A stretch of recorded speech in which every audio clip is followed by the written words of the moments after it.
ಭಾಗ್ಯ sir ಇದು. ನಿಮ್ಮಂತ ಯುವಕರು ಸಿಕ್ಕಿರೋದು ನಮ್ಮ ಭಾಗ್ಯ, ನಮ್ಮ ಪುಣ್ಯ. ಇಷ್ಟೊತ್ತು ಇತಿಹಾಸದಲ್ಲಿ ರೆಕಾರ್ಡ್ ನೀವು. ಪಕ್ಕ ತಾಲೂಕನ್ನ MLA ಮಾಡಿದ್ಕೆ ಏನಾದ್ರು ಒಂದು ಋಣ ತೀರಿಸಬೇಕಲ್ಲ ನಾನು. ವಿಧಾನಸೌಧಕ್ಕೆ ಕಳಿಸಿದ್ಕೆ ಅದೊಂದು ಋಣ ನನ್ನ ಮೇಲೆ, ನನಗೆ ನನ್ನ ಕುಟುಂಬಕ್ಕೆ ಜಾಸ್ತಿ ಇದೆ.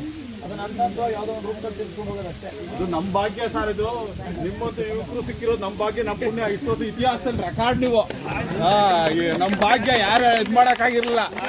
ಎಲ್ಲಾ ಊರಿನಲ್ಲೂ ಎಲ್ಲಾ ಗ್ರಾಮದಲ್ಲೂ ಪ್ರತಿ ದಿವಸ ಓಡಾಡ್ತಾ ಇದ್ರಲ್ಲ, ಎಲ್ಲಾ ಪಕ್ಷದವರು ಪಕ್ಷಾತೀತವಾಗಿ ನಿಮ್ಮನ್ನ ಇದು ಮಾಡ್ತಾರೆ, ಅಪ್ರಿಶಿಯೇಟ್ ಮಾಡ್ತಾವ್ರೆ. ಋಣ ತೀರಿಸಲಿಲ್ಲ ಅಂದ್ರೆ ಇನ್ನೇನ್ ಕೆಮ್ಮಲ್ಲ. ನಮ್ಮ ಭಾಗ್ಯ ಸರ್ ಇದು. ನಿಮ್ಮಂತ ಯುವಕರು ಸಿಕ್ಕಿರೋದು ನಮ್ಮ ಭಾಗ್ಯ, ನಮ್ಮ ಪುಣ್ಯ. ಇಷ್ಟೊತ್ತು ಇತಿಹಾಸದಲ್ಲಿ ರೆಕಾರ್ಡ್ ನೀವು. ಪಕ್ಕ ತಾಲೂಕನ್ನ MLA ಮಾಡಿದ್ಕೆ ಏನಾದ್ರು ಒಂದು ಋಣ ತೀರಿಸಬೇಕಲ್ಲ ನಾನು. ವಿಧಾನಸೌಧಕ್ಕೆ ಕಳಿಸಿದ್ಕೆ ಅದೊಂದು ಋಣ ನನ್ನ ಮೇಲೆ, ನನಗೆ ನನ್ನ ಕುಟುಂಬಕ್ಕೆ ಜಾಸ್ತಿ ಇದೆ. ಅದನ್ನ ಅಂತ ಯಾವುದೋ ಒಂದು ರೂಪದಲ್ಲಿ ತಿರ್ಸ್ಕೊಂಡು ಹೋಗೋದಷ್ಟೇ. ಇದು ನಮ್ಮ ಭಾಗ್ಯ ಸರ್ ಇದು. ನಿಮ್ಮಂತ ಯುವಕರು ಸಿಕ್ಕಿರೋದು ನಮ್ಮ ಭಾಗ್ಯ, ನಮ್ಮ ಪುಣ್ಯ. ಇಷ್ಟೊತ್ತು ಇತಿಹಾಸದಲ್ಲಿ ರೆಕಾರ್ಡ್ ನೀವು. ನಮ್ಮ ಭಾಗ್ಯ ಯಾರು ಇದು ಮಾಡೋಕ್ಕಾಗಿರಲಿಲ್ಲ.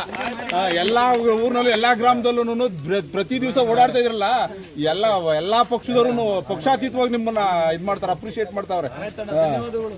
ಋಣ ತೀರಿಸಲಿಲ್ಲ ಅಂದ್ರೆ ಇನ್ನೇನ್ ಕೆಮ್ಮಲ್ಲ.